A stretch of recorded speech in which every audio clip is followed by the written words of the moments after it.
میں آیا تھا آپ کے پاس، سلام کیا تھا، آپ کو اس وقت جزام کی کیفیت تھی، اسکن کنڈیشن تھا، تو جب اس وقت میں آپ سے بات چیت کر کے آپ کو ٹریٹ کیا تھا، آپ دیکھیں مجھے غور سے دیکھیے، وہی شخص ہونا میں، اس کے بعد پھر آپ کو میں یہ گفٹ دیا تھا، یہ اونٹ دینے کے بعد سے تو آپ کے پاس ہوا۔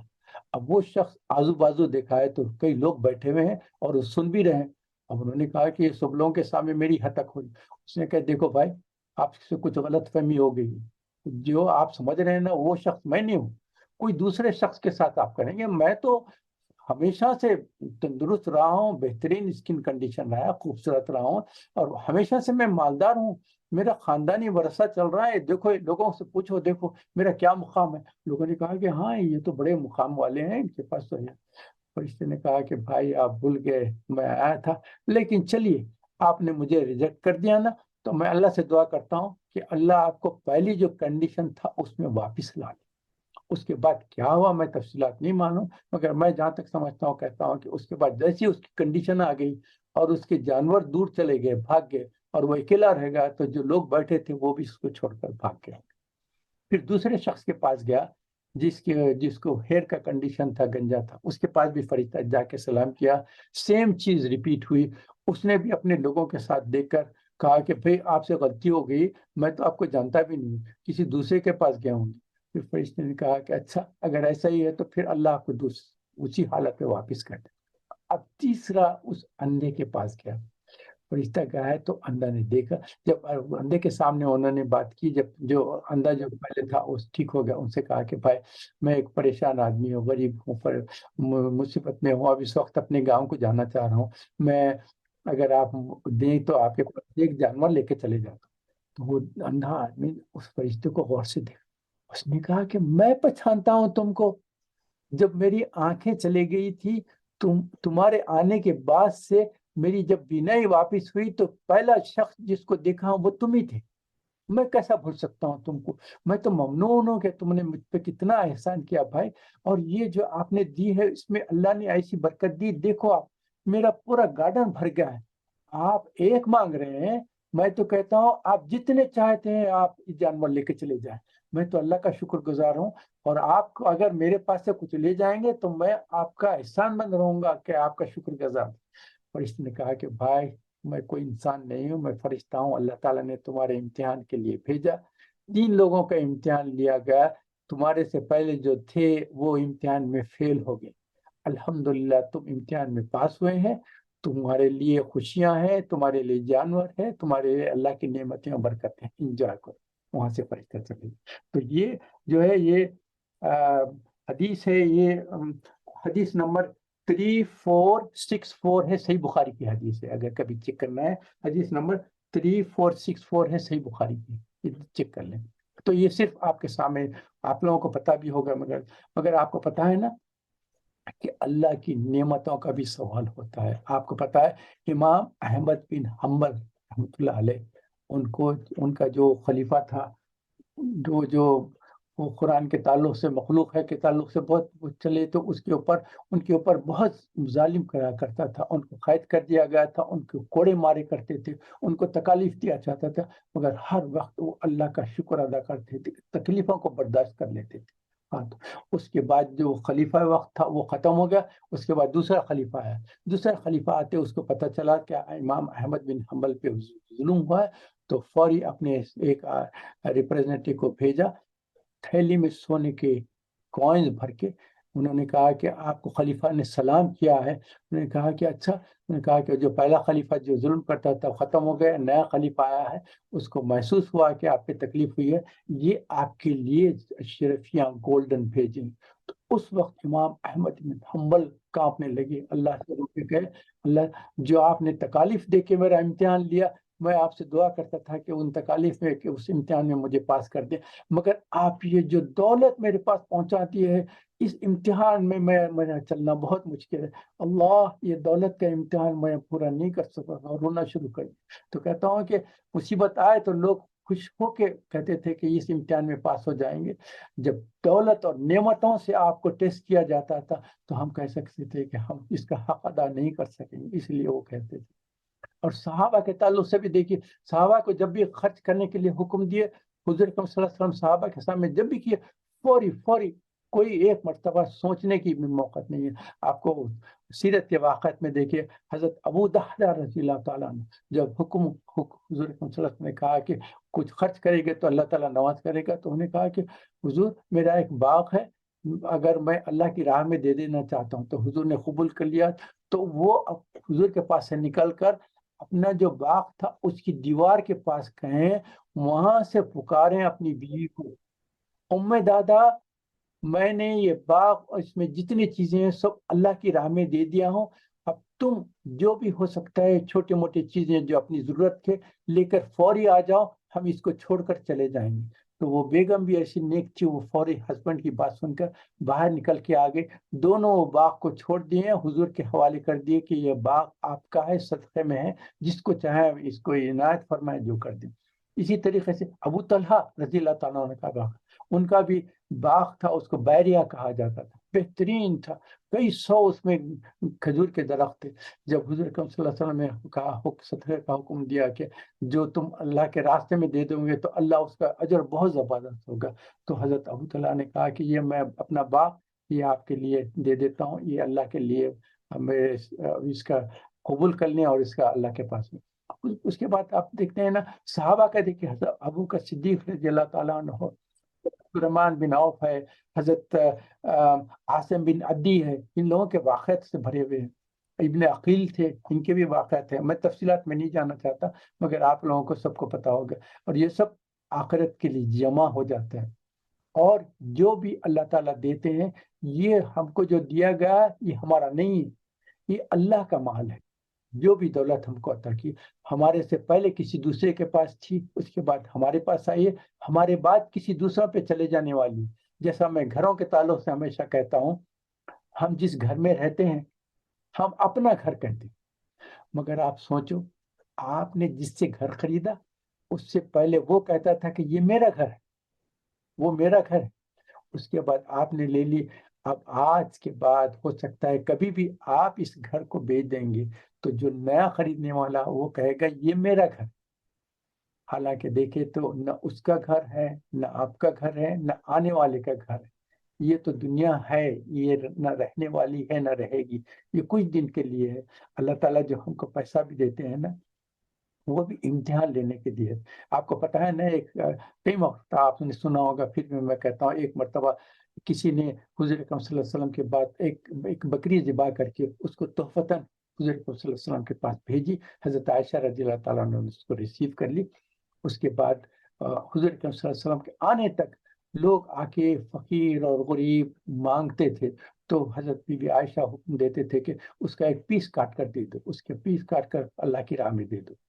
جب تک حضور اکرم صلی اللہ علیہ وسلم واپس آئے ہیں اس وقت ایک شولڈر بچ گیا تھا، پوری جو بکری تھی تقسیم ہو گئی تھی. تو حضور اکرم صلی اللہ علیہ وسلم جب آئے ہیں تو پوچھے کہ یہ کیا ہے؟ تو عائشہ رضی اللہ تعالیٰ نے کہا کہ کسی نے ہم کو ایک گفٹ دی تھی، بکری ذبح کر کے لا کر دی تھی، مگر آپ کے آنے کے پہلے کئی لوگ آتے گئے اور مانگتے گئے، تو میں نے اس کے پیسز بنا کے ان کو تقسیم کر دیا ہوں، صرف ایک شولڈر ہمارے لیے بچ گیا ہے. حضور اکرم صلی اللہ علیہ وسلم مسکرائے. میں نے کہا عائشہ، یہ جتنا جو چلے گیا ہے نا وہ ہمارے لیے بچ گیا ہے، یہ شولڈر تو ہم استعمال کرنے کے لیے آئے ہیں، اس کے علاوہ جتنا تم نے دیا ہمارے لیے وہ ریزرو ہو گیا ہے، وہ جنت میں ہے، اس کے بے انتہا اس کے انعامات ملیں گے. تو ہم کو بھی سوچنا چاہیے کہ جو رقم ہمارے پاس ہے، جو جائیداد ہے، جو مکانات ہیں، جو بھی ہمارے مال و دولت ہے جو ہمارے پاس ہے، وہ ہمارے پاس ہے، مگر جو ہم نے خرچ کر دیا، اللہ کی راہ میں دے دیا، وہ ہمارے لیے جنت میں ریزرو ہو گیا ہے. اب یہ جو رہ گیا ہے اس کا بھی ہم امتحان سے گزرنا ہے. اللہ تعالیٰ سے ہمیشہ دعا کرتے ہیں کہ اللہ تعالیٰ اس نعمت کا حق ہم سے پورے طریقے سے اور اچھے طریقے سے ادا فرما دے اللہ تعالیٰ. اور اس کے سوال و جواب سے بہت احتیاط کرنا ہے، کیونکہ اللہ تعالیٰ نے جو نعمتیں دی ہیں نا، آپ کو پتا ہے نا، کئی مرتبہ یہ حدیث ہم نے سنی ہے کہ بنی آدم کے ختم قیامت میں جب کھڑے رہے گا اس وقت تک جس جگہ پہ کھڑا ہوں وہاں سے ہٹ نہیں سکیں گے جب تک کہ 5 سوالات کا جواب نہ دے دیں.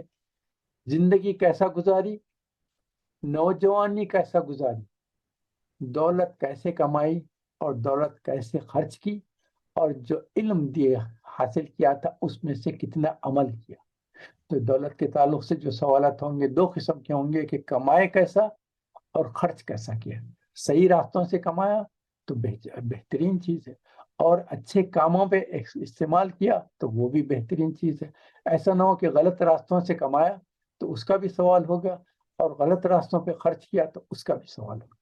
اس کے بعد جو ڈسکشن آتا ہے وہ رسولوں کو اللہ تعالیٰ فرماتے ہیں رسولوں کو جو ہے کھلے نشانیوں کے ساتھ بھیجا گیا، ان کو کتاب دی گئی، ان کو میزان یعنی عدل اور انصاف کرنے کی تاکید کی گئی، اس کے ساتھ روانہ کیا گیا. اور یہاں کہا گیا ہے کہ اس آیت میں کہا گیا ہے کہ یہاں اللہ تعالیٰ نے لوہا بھی نازل کیا ہے.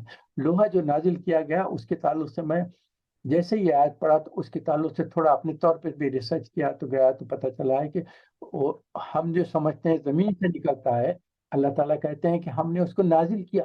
تو پھر اس کا خیال آیا تھا تو میں اس کو ڈسکس کیا تو انویسٹیگیٹ کیا تو iron is originally from fusion of elements in stars. اس کو سپر نووا کہا جاتا ہے، اسے ایکسپلوژن آف اسٹارس. یہ ڈاکٹر محمد سید نے اس کے تعلق سے ایک ویڈیو بھی بھیجا جو مجھے بعد میں ملا، اس کے اگر پہلے ملتا تو پھر یہ ریسرچ بھی نہیں کرتا، مگر پہلے میں نے ریسرچ کر لی تھی تو اس کے بعد آیا. تو بہت بہت شکریہ آپ کی یہ چیزیں بھیجنے سے اس کی اور سپورٹ ہو گئی. تو یہ جو ہے جو لوہا ہے وہ اوپر سے بھیجا گیا، یہ اللہ تعالیٰ کا یہ بھی معجزات القرآن میں ہے.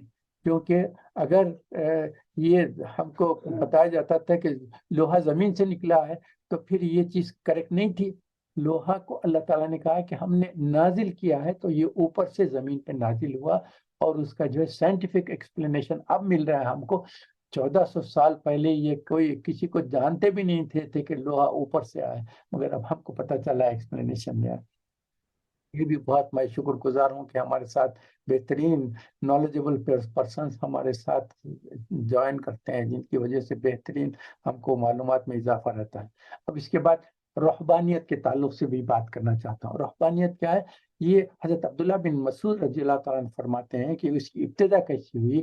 یہ عیسائیوں میں جب مذہب پھیلا ہے تو شروع کے جو بادشاہ تھے وہ بہترین احکامات پہ جو بائبل کے تھے اس کے فالوورز تھے. اس کے بعد ایک زمانہ ایسا آیا کہ جو وہاں کی جو بادشاہت تھی وہ اس وقت کے جو عیسائیت تھی اس کے اگینسٹ چلنا شروع کر دی. وہ جو احکامات تھے اس کو پابندی نہیں کرتے تھے، جو دل میں آیا، کیونکہ پیسہ بھی تھا، طاقت بھی تھی، عروج بھی تھی، جو چاہے کر سکتے تھے تو انہوں نے چھوڑ دیا. تو جو اس وقت جو نیک عیسائی تھے ان لوگوں کا گروپ بنتے گیا بڑے. ان لوگوں نے جا کے بادشاہ سے کہا کہ یہ جو آپ کر رہے ہیں نا، یہ رولس اینڈ ریگولیشنس اور لاز جو کرتے ہیں یہ you are going against bible's rules, اور جو ہم کو احکامات دیے گئے ہیں ان کے اگینسٹ جا رہے ہیں. تو ان میں آپس میں جنگ بھی ہوئی. 3 جنگیں ہوئی جس میں جتنے یہ عیسائی جو احکامات کو پابند کرنے کے لیے کہتے تھے ان کو بہت زیادہ تکلیف پہنچی، ان کو قتل کر دیا گیا. جو کچھ لوگ بچ گئے تھے انہوں نے کہا کہ اب پھر بحث مباحثہ کرنے سے کوئی فائدہ نہیں، اگر اپنے ریلیجن پہ رکھنا چاہتے ہیں تو اس علاقے میں رہنے کی کوئی ضرورت نہیں. یہاں سے نکل کر ہم کہیں دوسرے جگہوں پہ چلے جائیں گے جہاں جا کر ہم ریاضت کریں گے اور جو کرسچینٹی ہے اس کو فالو کریں گے. اس کی ایک مثال آپ کو دیتا ہوں. سورہ کہف میں کہتے ہیں نا، اصحاب کہف جو تھے اس وقت کی بادشاہوں کے جو ہے ان کو جو شرک پہ اور غلط عقیدوں پہ کم کرنے کے لیے جو زبردستی کی گئی تھے، تو وہ جو 7 اشخاص تھے وہ جا کر جو ایک غار میں چھپ گئے تھے، وہاں جا کر عبادت کرنا شروع کیے تھے. تو یہ سورہ کہف میں جو اصحاب کہف کا واقعہ ہے تو اس تعلق سے ایسی قسم کی چیز تھی. تو حضرت عبداللہ بن مسعود فرماتے ہیں کہ حضور صلی اللہ علیہ وسلم نے جب وہ ایکسپلینیشن اس میں بتایا کہ یہ لوگ اپنے مذہب کو بچانے کے لیے وہاں سے علاقوں سے نکل کر دور دراز چلے گئے، اور اس وقت انہوں نے ڈیسائیڈ کیا کہ یہ دنیا میں اور اس کے جھنجٹوں میں پڑنے اور بیوی بچوں اور فیملیز اور سارا جو ہے ہم اس شہر میں رہ کے نہیں کر سکتے. جنگلوں میں چلے جائیں گے، وہاں جو ملا کھا لیں گے، جو ملا پی لیں گے، جو پہننے کو ملا وہ رہیں گے. اس لحاظ سے رہبانیت شروع ہو گئی عیسائیت میں، جس کا اللہ تعالیٰ نے حکم نہیں دیا تھا. اللہ تعالیٰ فرماتے ہیں کہ رہبانیت کا ہم نے حکم نہیں دیا، کیونکہ رہبانیت کی ہمارے پاس کہ اللہ تعالیٰ نے جو انسان کی تخلیق کی ہے اس کی فطرت میں، اس کے نیچر میں رہبانیت نہیں ہے. پیدا کیا گیا آدم علیہ السلام کو، ان کی بیوی کو پیدا کرنے کے بعد ہم سورہ نساء کی پہلی آیت جو پڑھتے ہیں نا، تو ان کی تخلیق کرنے کے بعد کیا ہو، انسانوں کو پھیلا دیا گیا. اور انسان پھیلے کیسے ہیں، ان میں ایڈیشنس کہتا ہوں گے، شادی کرنے سے، خاندانوں سے، بیوی بچوں سے، اس سے ہوگی۔ اگر لوگ شادی کرنا بند کر دیں گے تو پھر تخلیق کیسا اسپریڈ ہوگی؟ تو یہ اسی لیے نیچر میں ہے، اور انسان کی جو ہے فطرت میں ہے کہ انسان میاں بیوی رہیں گے، بچے رہیں گے، خاندان رہیں گے۔ تو رہبانیت کی کوئی ضرورت نہیں تھی، مگر اس وقت کی حالات کے لحاظ سے انہوں نے اختیار کیا۔ اور اسلام میں کہا گیا کہ اسلام کی رہبانیت کیا ہے؟ جہاد ہے، جد و جہد کرنا، اس اپنی زندگی میں کرنا، اس کو ہمارا رہبانیت کی ہے۔ وہ اس کے ساتھ تو اب آپ دیکھیں گے تو اگر تفہیم القرآن میں اگر جائیں گے تو سورہ حدید کے تعلق سے جو رہبانیت ہے اس کے تقریباً 4 یا 5 پیج انہوں نے تفصیل سے لکھا ہے، اس میں رہبانیت میں کیا کیا نقصان ہے۔ وہ لوگ اتنے اپنے سختیاں کیے، برادرس بن گئے جو دنیا کو چھوڑ کر چلے گئے، اس کے بعد ننس بن گئے جو دنیا کو چھوڑ کر چلے گئے، وہ اپنا اکیلا جا کر رہے تھے اور تکالیف استعمال کرتے تھے، کھانے نہیں کھاتے تھے، بعض وقت کئی کئی گھنٹے ایک قدم پر کھڑے رہ کے کرتے تھے کہ ہو سکتا ہے کہ ہم جو تکلیف اپنے اوپر لا رہے ہیں اس سے ہمارے اللہ ہم سے راضی ہو جائے گا، ہمارا پورا مقام ہوگا۔ اور اپنے آپ کو جسموں پہ مارا کرتے تھے، اور اس میں تفہیم میں بتایا گیا ہے کہ کئی بعض تو ایسے تھے کہ کئی کئی برس پانی نہیں نہاتے تھے، بعض تو جگہوں پہ بعض ایسے نن تھے جو اپنے پیروں کو دھوتے بھی نہیں تھے کہ اس میں جیسی بھی گندگی ہے، چہروں کو نہیں صاف کرتے تھے، بالوں کو نہیں صاف کرتے تھے، کوئی جسم کو بھی پانی نہیں نہاتے تھے تو اس میں کتنی گندگی ہو، اور پرانے کپڑے پہنا کرتے تھے، پھٹے کپڑے پہنا کرتے تھے، اپنے اوپر یہ ساری کر کے کہتے تھے کہ یہ رہبانیت ہے، یہ ہم اللہ کو اس طریقے سے خوش کریں۔ مگر اللہ تعالیٰ فرماتے ہیں کہ میں نے رہبانیت کا حکم نہیں دیا تھا، یہ تو انہوں نے اپنے سے شروع کر دیا۔ اس کو اللہ تعالیٰ نے بدعت کے لفظ سے استعمال کیا ہے۔ اور بدعت کیا چیز ہے؟ بدعت جو ہے، جو اسلام میں اس کا اور اللہ کے احکامات میں کوئی اس کا مقام نہیں۔ بدعت دیکھیں تو یہ شروع ہوتا ہے، اللہ تعالیٰ اپنے کو کیا کہتے ہیں؟ بدیع السماوات والارض، آسمان اور زمین کو اللہ تعالیٰ بنانے والا ہے، کیسا؟ وداؤٹ اینی بیس۔ اب آپ کوئی کارپینٹر سے کہیں کوئی میز بناؤ تو وہ کہے گا کہ مجھے لکڑی لا کر دیکھے اور نیلس لا کر دیں، یہ ٹولس لا کر دیں گے تو میں اس لکڑی سے میز بناؤں گا۔ اللہ تعالیٰ کو کسی بیس کی ضرورت نہیں، آسمان اور زمین کو بغیر بیس کے بنائے ہیں، تو بدیع السماوات والارض۔ تو اسلام میں بھی اگر ہم نے کوئی چیز ایجاد کی جس کا اسلام میں کوئی مقام نہیں ہے تو اس کو بدعت کہتے ہیں۔ بغیر کسی بیس کے ہم ایک نئی چیز اسلام میں لا لیں۔ ایک چھوٹی سی مثال دیتا ہوں، ہم ظہر کی 4 رکعت پڑھتے ہیں، عصر کے 4 رکعت پڑھتے ہیں، عشاء کے 4 رکعت پڑھتے ہیں، مگر مغرب کے 3 کرتے ہیں۔ تو اگر کوئی سوچنا شروع کر دے کہ جب یہ 4 کا سلسلہ ہو رہا ہے تو بیچ میں 3 کیسے پڑھوں؟ اگر اس کو بھی میں 4 کر دوں تو کیا نقصان ہے؟ اللہ کے پاس ایک رکعت اور ہی چلی جا رہی ہے نا، جس میں سورہ فاتحہ کی بھی تلاوت کروں گا میں، دوسرا سورت بھی پڑھوں گا، اس کے رکوع اور سجدے بھی ہو جائیں گے، تو ایک رکعت بڑھانے سے کیا نقصان ہوگا؟ اللہ کی عبادت میں تو اضافہ ہو جائے گا؟ نہیں، یہ اضافہ نہیں ہوتا۔ جب حضرت صلی اللہ علیہ وسلم نے ہم کو بتا دیا ہے کہ کون سی چیز کرنا ہے، کیسا کرنا ہے، کیا خرچ کرنا ہے، کیا نہیں خرچ کرنا ہے، کون سی عبادت کرنا ہے، کون سی عبادت نہیں کرنا، اس کو فالو کرنا ہے۔ تو دین کیا ہے؟ اللہ تعالیٰ کے احکام کی پابندی کرنا۔ کیسی پابندی کرنا؟ جو حضور صلی اللہ علیہ وسلم نے خود کی ہے اور جس کی تاکید کی ہے اور ہمارے لیے سنت چھوڑ دی ہے، اس لحاظ سے کریں گے تو ہم جو ہے مسلمان اور مومن کہہ دیں۔ مومن اور موحد میں فرق ہے۔ موحد کس کو بولتے ہیں؟ جو اللہ کو ایک مانے، اور مومن وہ ہے جو اللہ کو ایک مانے، حضور اکرم صلی اللہ علیہ وسلم کے بتائے ہوئے راستے پہ چلتے ہوئے اللہ کو ایک مانے، تو وہ اس کو مومن کہتے ہیں۔ اور اگر صرف کسی نے کہا کہ میں اللہ کو ایک مانتا ہوں مگر اور کسی چیز کو فالو نہیں کرتا، تو اس کو ہم کہیں گے وہ موحد ہے، اللہ کو ایک جاننے والا ہے، مگر اس کو مومن نہیں کہیں گے، کیونکہ وہ اگر حضور اکرم صلی اللہ علیہ وسلم کے بتائے ہوئے راستہ پہ نہ چلے تو وہ چیز ہے۔ تو یہ رہبانیت کے تعلق سے اور بدعت کیا ہے۔ مگر ایک چیز یہاں بتا دوں، اسلام میں ایک چیز اجتہاد بھی ہے۔ اجتہاد کیا ہے؟ کہ ہو سکتا ہے حضور اکرم صلی اللہ علیہ وسلم کے زمانے میں نہ ہو، مگر علماء نے قرآن اور حدیث کی روشنی میں جو چیزوں کی ضرورت تھی اس کے تعلق سے کہا گیا ہے کہ یہ کر سکتے ہیں. اور اس معاذ بن جبل رضی اللہ تعالیٰ عنہ تھے جو اس اجتہاد کے تعلق سے ان سے آپ کو تفصیلات معلوم ہوں گے. جب یمن کا گورنر بنا کے بھیجا گیا تو حضرت صلی اللہ علیہ وسلم نے پوچھا کہ معاذ تم کو ایک نئے علاقے میں بھیج رہا ہوں, وہاں کے حالات میں کوئی پرابلمس ہو تو کیسے سالو کرے. انہوں نے کہا کہ قرآن سے. حضور نے فرمایا فرض کرو اگر قرآن میں کوئی اس کی دلیل نہ ملی تو کیا کریں. انہوں نے کہا پھر سنت سے, کیونکہ میں آپ کے ساتھ گزرا ہوں.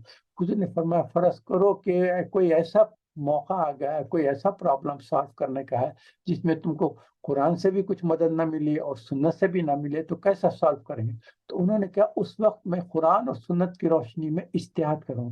فجتہد الفاظ نے حضور نے صلی اللہ علیہ وسلم کی پیٹھ پہ تھپکی دے کے کہا کہ بے شک یہ چیز کرنا چاہیے, کیونکہ قیامت تک کئی نئے ڈیولپمنٹس میں ہوں گے جس کا جو ہے حضور اکرم صلی اللہ علیہ وسلم کی سنت سے بعض مرتبہ واسطہ نہیں ہوتا, کیونکہ دنیا میں ڈیولپمنٹس آ گئے. اب جیسا مائکرو فون شروع ہو گیا, اب جو یہ ویڈیو شروع ہو گئے ہیں, یہ کمیونیکیشن کے سسٹم ہو گئے ہیں, اس وقت نہیں تھے. مائکرو فون جب شروع ہوا ایک زمانے میں بہت زبردست اس کے خلاف ہوا تھا کہ مسجد میں جب امام پڑھانے کے لیے مائکرو فون استعمال کیا تو لوگوں نے کہا کہ یہ بدعت ہے, کیونکہ حضور اکرم صلی اللہ علیہ وسلم کے زمانے میں کوئی مائکرو فون نہیں تھا, اور حضور اکرم صلی اللہ علیہ وسلم تو بغیر کسی مائکرو فون کے خطاب کیا کرتے تھے, جمعہ پڑھایا کرتے تھے.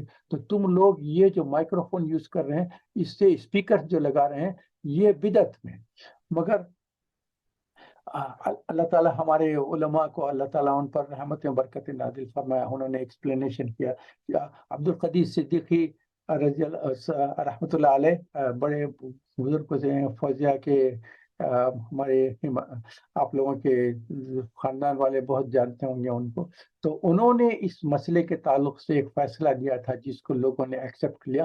انہوں نے کہا کہ دیکھو ہم جب امام جب نماز پڑھاتا ہے تو وہ لوگوں کی طرف منہ نہیں کرتا, تو اس کی جو آواز آ رہی ہے وہ آواز جو ہے ممبر سے ٹکرا کر اس کا ریفلیکشن لوگوں تک پہنچ رہا ہے. تو مائکرو فون بھی یہ ہے ریفلیکٹڈ وائس ہے, ڈائریکٹ وائس نہیں, کیونکہ امام لوگوں کے طرف منہ کر کے نماز نہیں پڑھا سکتا, لوگوں کے طرف پیٹ کر کے نماز پڑھا رہا ہے. تو اس کا جو وائس ہے ڈائریکٹ لوگوں کے پاس کیونکہ رخ نہیں ہے, تو وہ آواز جو ہے وہ ٹکرائی ہوئی آواز ہے, ممبر سے ٹکرا کے وہاں سے ریفلیکٹ ہو کے لوگوں کے کان تک آ رہے ہیں. تو مائکرو فون بھی جو ہے ریفلیکٹڈ ہے وائس, ڈائریکٹ وائس نہیں, ریفلیکٹڈ وائس ہے. اس کو ایکسیپٹ کرو. پھر لوگوں نے اس کو ایکسیپٹ کیا, ماشاءاللہ اللہ تعالیٰ ان کا درجہ بلند فرمایا, ان کے روح پر اپنی عنایتیں نازل فرمایا. تو الحمدللہ یہ اسکالرس کی وجہ سے بہت ساری چیزیں, تو اجتہاد کی یہ بتا. اچھا, اللہ تعالیٰ فرماتے ہیں کہ دیکھو دنیا میں جیسا نور کو پیدا کرتے رہو, ایمان کو اپنے مضبوط کرتے جاؤ, اس میں ڈیلی اگر, کیونکہ بعض حدیث ہے جس کا مفہوم یہ ہے کہ اگر ایک انسان کا ایمان جس حال میں تھا دوسرے دن بھی اسی حال میں رہا تو پھر اس نے نقصان کر دیا. مطلب یہ کہ second day every day the ایمان شوڈ انکریز ان انٹینسٹی. جیسے اب آپ موبائل ہے, جیسا میں نے بتایا نا, اس کی بیٹری ویک ہونا شروع ہو گئی تو آپ کا کیسا رہے گا. تو ہمیشہ آپ کیا کرتے ہیں, چارج کرتے جاتے ہیں, چارج کرتے ہیں. 50 ہے تو آپ کہتے ہیں 60 ہو جائے, 60 ہے تو 70, 70 ہو تو 80, 100 تک چاہتے ہیں, 100% چارج کرنا چاہتے ہیں. تو اپنے ایمان کو بھی چارج کرتے رہیں, بڑھاتے جائیں, تو اس کے فائدہ کیا ہوگا.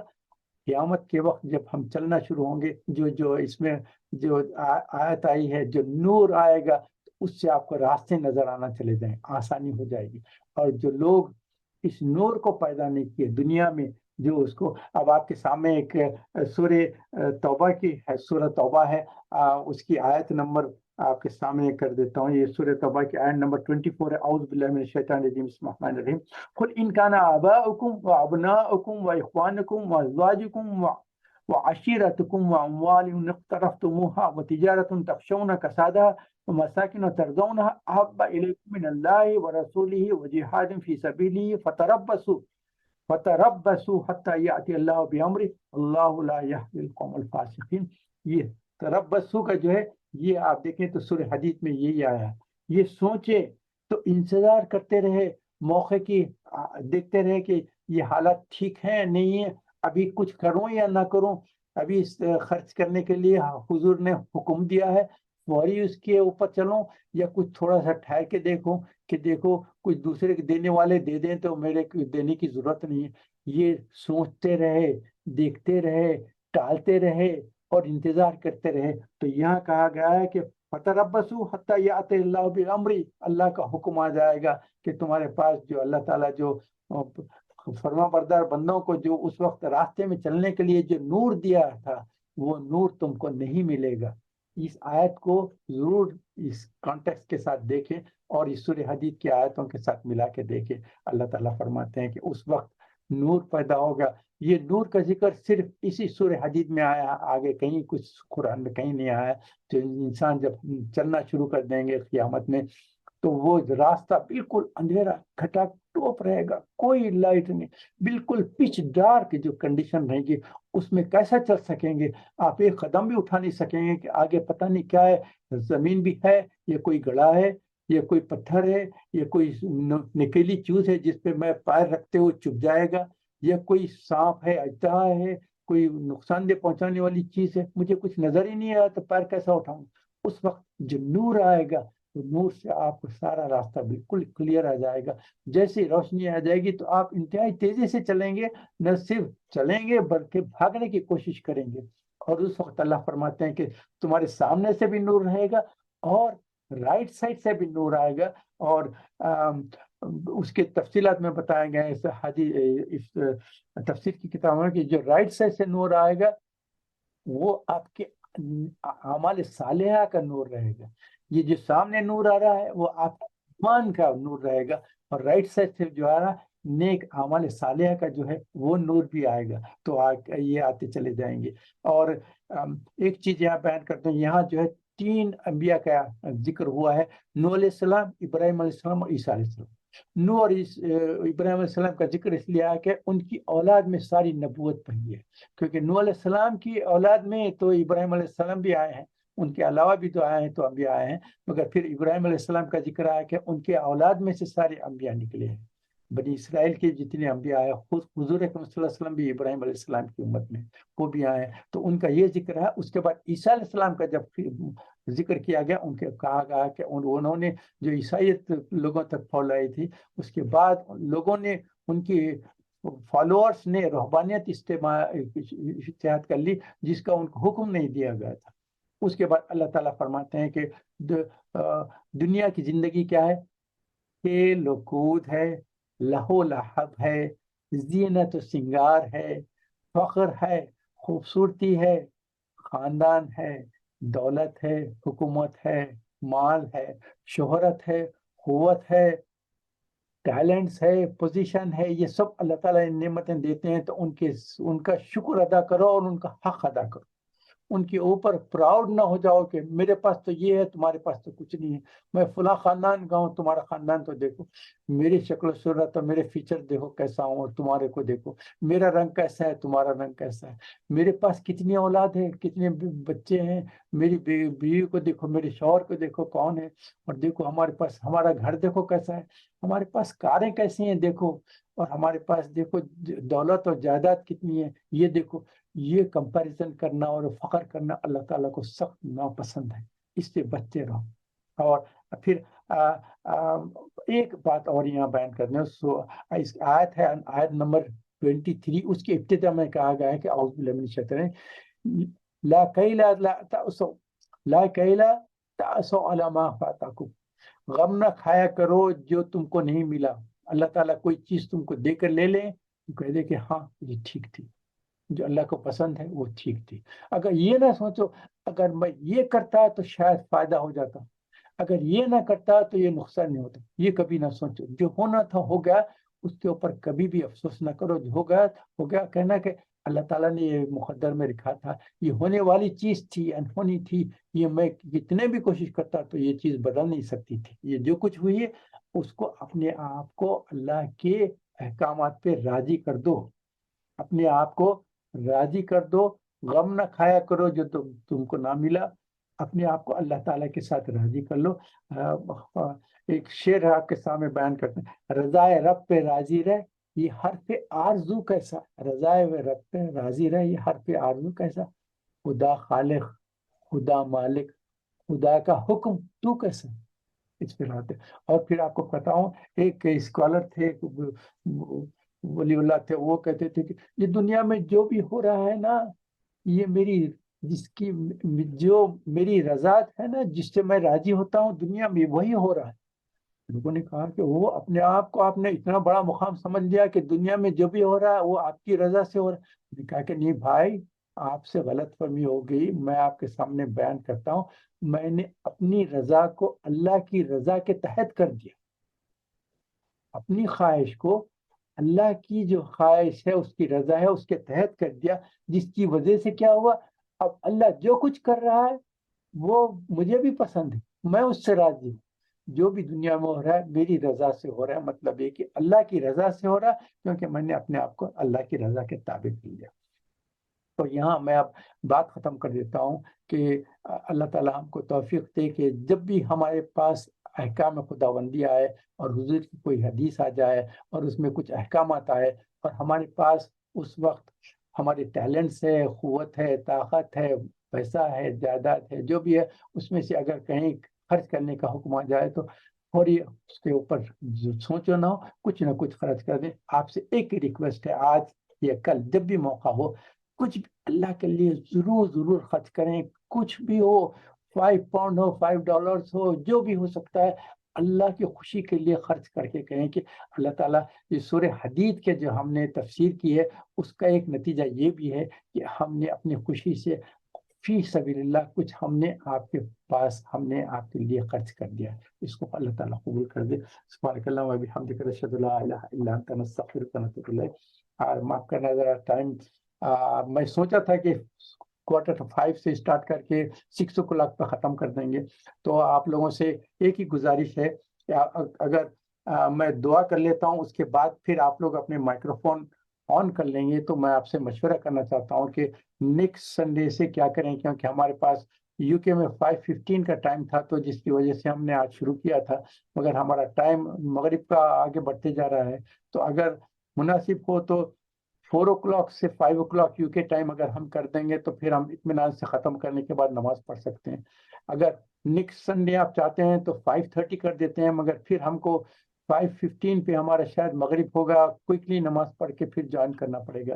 تو انشاءاللہ میں دعا کے بعد آپ لوگوں سے گزارش کرتا ہوں، پھر اپنا مائکروفون کھول کے جب تک آپ سوچتے رہیں، اللہم انی اسألک ایمانا کاملا ویقینا صادقا وعملا متقبلا ودعاء مستجابا ونظر الرحمة وفضلا دائما وأجرا عظيما وبدنا صابرا ولسانا ذاكرا وقلبا خاشعا وقلبا صادقا وقلبا صابرا وقلبا شاكرا وقلبا منورا وتوبة نصوحا وتوبة قبل الموت وراحة عند الموت ومغفرة بعد الموت والعفو عند الحساب والفوز بالجنة والنجاة من النار۔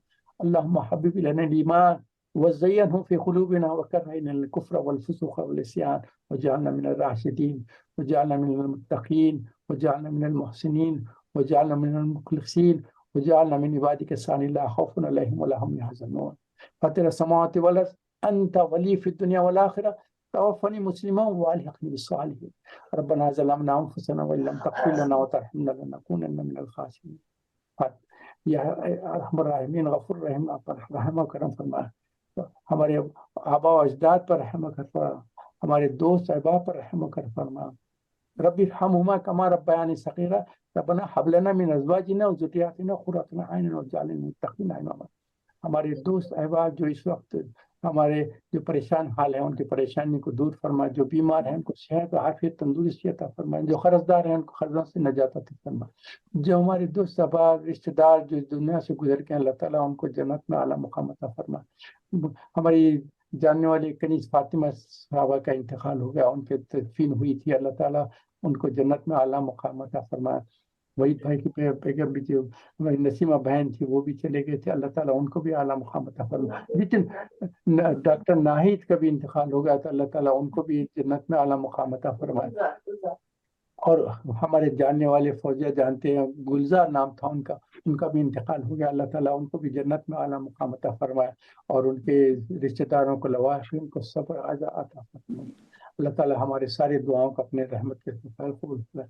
اللہ تعالیٰ ہم کو ایسا ایمان عطا فرمائے جس کے ہمیشہ اس کے پختہ ہوتے جائے اور بڑھتے جائے بڑھتے جائے بڑھتے جائے. ایسا ایمان عطا فرمائے. ہم کو توفیق دے کہ آج کا ایمان سے کل کا ایمان اور زیادہ تقویت والا ہو، اور اس کے بعد نیکسٹ ڈے کا ایمان اس سے بڑھ کر ہو، اس کے بعد کا ایمان اس سے بڑھ کر ہو.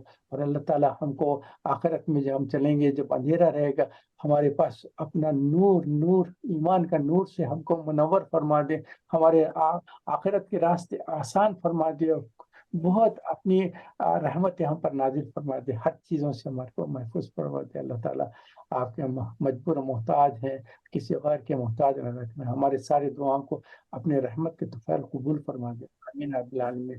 سبحان ربک رب العزۃ عما یصفون، السلام علی المرسلین والحمد للہ رب العالمین.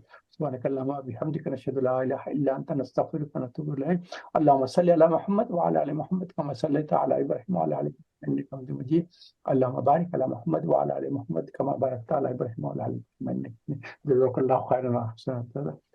اب آپ لوگ اپنا مائکروفون کھول لیں تو، کیونکہ میں جو بھی چاہتا ہوں کہ آپ سب کے مشورے سے کام کرو، ایسا نہ ہو کوئی تکلیف ہو. جی ڈاکٹر صاحب، آپشن کیا ہے یو کے ٹائم کے لحاظ سے؟ 2 آپشن دینا ہمیں. جی 2 آپشن دیا ہوں. ایک تو یہ ہے کہ نیکسٹ سنڈے 5:30 کر سکتے ہیں، تو جس میں ہم کو یہ رہے گا کہ مغرب پڑھ کے فوراً جوائن کریں.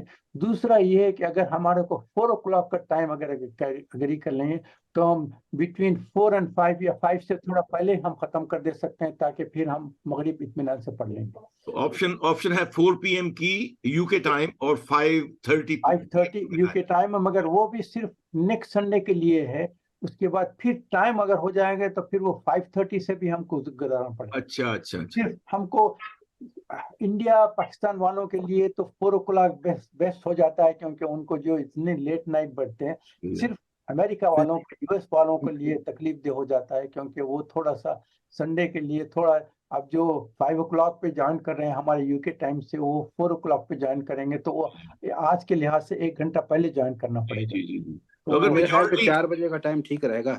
میجورٹی اگر ہمارے سننے والے انڈیا میں ہیں تو میرے خیال وہ رائے دیں پھر ہمیں. نہیں، انڈیا والے تو 2-3 ہی ہیں، مگر ان کے لیے تو ہمارا 4 o'clock بیسٹ ہو جائے گا. اچھا.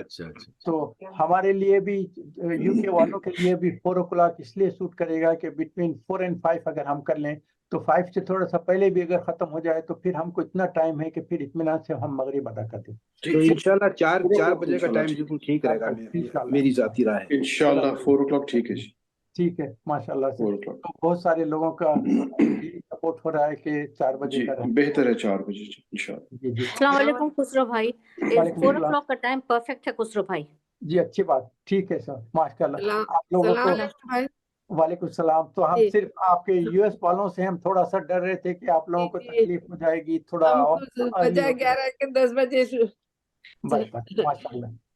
ایک سوال کیا تھا، وہ شیطانی سوال سمجھیے. ہم اپنی مرضی سے تو پیدا نہیں ہوئے، اللہ تعالیٰ نے پیدا کیا ہم کو اپنی مرضی سے. جی بالکل. تو پھر یہ سزا جزا اور نہیں، اللہ تعالیٰ نے پیدا کرنے کے بعد آپ کو فریڈم دے دی گئی. اس کے تعلق سے میں نے آپ کو پتا ہے نا، وہ تقدیر کا مسئلہ جو ہم نے اس سے پہلے بھی ڈسکس کیا تھا، اس میں یہ ہے اللہ تعالیٰ نے انسانوں اور جنات دونوں کو ایسا پیدا کیا ہے، ان کے لیے کوئی کنسٹرکشن نہیں ہے، ان کو فریڈم دے دیا گیا ہے. انسانوں اور جنوں کو صرف 2 مخلوقات ہے. فرشتوں کو کوئی اختیار نہیں. فرشتے 100% پروگرام ٹو اوبی اللہ، وہ کبھی بھی نافرمانی نہیں کر سکتے. انسان اور جن ہے جن کو اللہ تعالیٰ نے ان کی فطرت میں عبادت اور نیک کام کرنے کی فطرت دی گئی ہے، مگر اس کے ساتھ ساتھ ان کو فریڈم دے دیا گیا ہے. تو مگر اس کے ساتھ نفس اور شیطان ساتھ کر دیے گئے ہیں. تو جو ہم کو کہتے ہیں کہ دیکھو یہ کیوں مصیبت اٹھاتے ہیں، یہ پیسہ ہے تو یہ تمہارا پیسہ ہے، دوسروں پہ کیوں. کوئی بھی پریشان حال ہے، ضرورت مند ہے، مگر آپ کے پاس صرف پیسہ بیٹھا ہوا ہے، تو کہتے ہیں کہ پھر میں اس کی کیوں مدد کروں. تو آپ کو پتا ہے نا، سورہ یاسین میں ہے، جب کہا گیا حضور نے فرمایا کہ دیکھو ضرورت مندوں کو دو، تو یہودیوں نے کیا کیا، بنی اسرائیل نے کہا کہ دیکھو ہم کیوں دیں، اگر اللہ ان کو دولت مند بنانا چاہتا تو ان کو بھی جیسا ہم کو دولت دیا ان کو بھی دے دیتا. تو اللہ جو ان کو دولت نہیں دیا ہے، اس کا مطلب یہ ہے کہ اللہ ان کو غریب رکھنا چاہتا ہے، تو اسی لیے ہم کیوں دیں. مگر اصل مقصد کیا تھا، آپ کو دیا جاتا ہے کہ دیکھو تم کو دے رہا ہوں. جیسے اب دیکھیے اللہ تعالیٰ ہم کو پیدا کیا نا, سارے انسانوں کو 100% اوبیڈینٹ بنا دیتا, تو کسی رسول کے آنے کی ضرورت ہی نہیں تھی ہم کو. مگر ہم کو اللہ تعالیٰ نے چوائس دیا ہے, جس کی وجہ سے نفس اور شیطان گمراہ کرنے کی کوشش کرتے ہیں.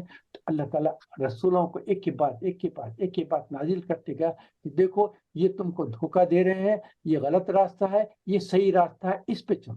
پھر جو لوگوں نے پابندی کی انہوں نے اس دنیا میں آنے کا حق ادا کر دیا, لیکن جو لوگوں نے جو ناشکری کی اور نافرمانی کی انہوں نے اپنا مقصد زندگی ختم کر. تو ہم کو جو ہے اللہ تعالیٰ نے تخلیق ہماری فرمائی ہے, مگر انسان اور جنوں کو چوائس دے دیا ہے کہ you can be obedient, you can be disobedient. تو جو تم سوچتے ہیں تو ہم اوبیڈینس اور شکر گزاری کریں گے تو دنیا میں آنے کا فائدہ ہوا, اگر نہ کریں گے تو دنیا میں ہم جو ہے اس ٹیسٹ میں فیل. جیسے ایگزامینیشن جو ہوتا ہے نا, اس میں کیا ہوتا ہے, کچھ لوگ پاس ہوتے ہیں, کچھ فیل ہوتے ہیں. تو دنیا میں بھی آنے کے بعد کچھ لوگ ایسے ہیں جو فیل ہو جائیں گے. تو انہی کے لیے تو پھر آپ فرمائیں دوزخ کی تخلیق کیوں ہوئی؟ دوزخ کو بنانے کا مقصد یہی ہے کہ جو لوگ نافرمانی کریں گے, ناشکری کریں گے, جو اللہ کے احکامات کی جو جانتے بوجھتے, جب ہر چیز سمجھا دی گئی ہے اس کے بعد انہوں نے کہا کہ دیکھو ہم یہ, وہ کہتے ہیں نا کہ کل کی مرغی سے آج کا انڈا بہتر ہے. کہتے ہیں کہ بھئی یہ انڈا رکھیں گے تو کل مرغی بن جائیں گی, تو وہ تو اور بڑی چیز ہوگی, مگر I want something quickly now so that I can be benefit. اور کل کی تیاری کرنا نہیں ہے.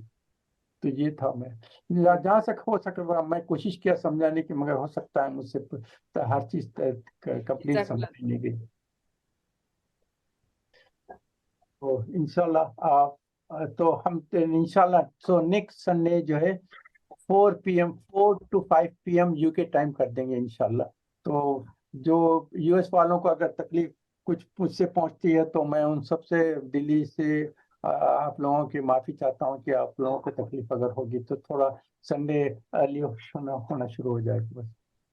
اور کوئی خاص بات نارمل ٹائمنگ پہ آ جائیں گے انشاءاللہ. 4 to 5 کا جو ٹائم ہے وہ رہے گا. ہو سکتا ہے کہ 5 سے پہلے ختم کر دیں گے, مگر 4 o'clock پہ سٹارٹ کریں گے ہم. اگر ہو سکتا ہے تو 4-5 منٹ پہلے جوائن کریں تو کچھ بات چیت بھی کر لیں گے. اس کے بعد ایگزیکٹلی 4 PM پہ ہم انشاءاللہ شروع کر دیں گے. 4 PM UK ٹائم انشاءاللہ. اور صدقے کے تعلق سے ایک بات یہاں یہ بھی بیان کر دوں کہ میں جیسا ہمیشہ بیان کرتا ہوں کہ صدقہ جو ہے یہ پیسے دینے کا تو صدقہ بہترین ہے جس کا ہم کو سورہ حدید میں کہا گیا. اور آپ کو بتا دوں نفاق جو ہے, آپ کو پتا ہے نا نفاق کس کو بولتے ہیں, منافق جو بولتے ہیں نا, نفاق کو ٹھیک کرنے کے لیے صرف ایک الف کا اضافہ کرنا ہے. نفاق کو ٹھیک کرنے کے لیے صرف ایک الف کا اضافہ کرنا ہے. نفاق سے پہلے وہ اگر ایک الف لگا دیں گے تو وہ نفاق کے بجائے انفاق بن جائے. اور انفاق کیا, اللہ کے راستے میں, اللہ کی خوشنودی کے لیے اللہ کے راستے میں خرچ کرنا شروع کرنے کے تو کریے. اور یہ خرچ کرنا کیا ہے, یہ آپ غریبوں پہ بھی کریں, اپنے غریب رشتہ داروں پہ کریں, سب سے زیادہ حق ان کا ہے. کوئی غریب نیبر ہے تو اس پہ خرچ کریں, اس کا بھی حق ہے. تو اور جو نہ مانگے اور آپ کو پتہ چلے کہ ضرورت مند ہے اور مجھ سے مانگ بھی نہیں رہا تو ان پہ خرچ کرنا اور زیادہ بہت اہم ہے. اس کے علاوہ آپ کو کہہ دیں, اور صدقہ کیا ہے, کسی کے لیے دعا کرنا یہ بھی صدقہ ہے, کسی کے لیے اچھی ایڈوائس دینا یہ بھی صدقہ ہے. اور آپ کو اللہ تعالیٰ نے کچھ نالج دی ہے, ٹیلنٹ دی ہے, وہ لوگوں سے شیئر کریں گے تو وہ بھی اس کا صدقہ ہے. مصیبت پہ صبر کریں گے وہ صدقہ ہے.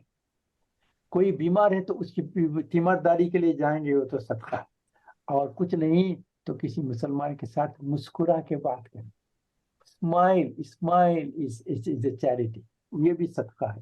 اور آپ کو ایک بات بتا دوں, اپنے خاندان میں اپنے بیوی بچوں کو کبھی ایک آدھ جب کھانا کھا رہے ہیں ایک لقمہ اپنے ہاتھ سے بنا کر ان کے منہ میں بھی دے دینا, یہ بھی صدقہ ہے. یہ بھی صدقہ ہے. لوگوں کو, مسلمانوں کو رسپیکٹ کرنا یہ صدقہ ہے. ان سے کوئی غلطی ہوگی تو ان کو فارگیو کرنا ہے, یہ بھی صدقہ ہے. یہ صدقے کے بہت سارے چیزیں ہیں. تو میں آپ کو بتا رہا ہوں کہ نان ایکسپینڈیچر کے بھی صدقات ہیں, ان کو بھی غور کریں, ان کے اوپر بھی اپنے آپ کو خیال رکھیں. چلیے الحمدللہ بہت سا وقت ہو گیا. انشاءاللہ نیکسٹ سنڈے 4 o'clock پہ جوائن کریں گے. تو نیکسٹ جو ہے سورہ مجادلہ ہے تو اس کو بھی پڑھ کے آئیں ماشاءاللہ سے. ہمارے پاس مجھے اتنی خوشی ہوتی ہے کہ ہمارے پاس جو جوائن کرنے والے ہیں بہت سارے اس میں اسکالرس ہیں, آپ کو پتا بھی نہیں. میری نالج سے بہت ہائی نالج ہے ان لوگوں کی, اور وہ کبھی مجھے مشورہ بھی دے دیتے ہیں کہ یہ چیز ایڈ کر لیں, وہ چیز ایڈ کر لیں, یہ چیز ایسی. تو ماشاءاللہ سے میں جو کرتا ہوں آپ کے سامنے صرف تھوڑے سے پوائنٹس پن اپ کر کے آپ کے سامنے شیئر کر لیتا ہوں, مگر اصل تفصیلات تو ان کو ماشاءاللہ سے ہے. اور ہمیشہ جیسا ریکویسٹ کرتا ہوں ایک مرتبہ اس صورت کی جو ہے تلاوت سورہ حدید کی تلاوت فرمائیں, اس کے ٹرانسلیشن پہ جائیں, اور آج ہم نے جو ڈسکس کی وہ سارے چیزیں آپ کے سامنے کھل کے آنا شروع ہو جائیں. سبحانک اللہم و بحمدک نشہد لا الہ الا انت نستغفرک ونتوب الیک. السلام علیکم ورحمۃ اللہ وبرکاتہ. وعلیکم السلام وعلیکم السلام ورحمۃ اللہ وبرکاتہ. جزاک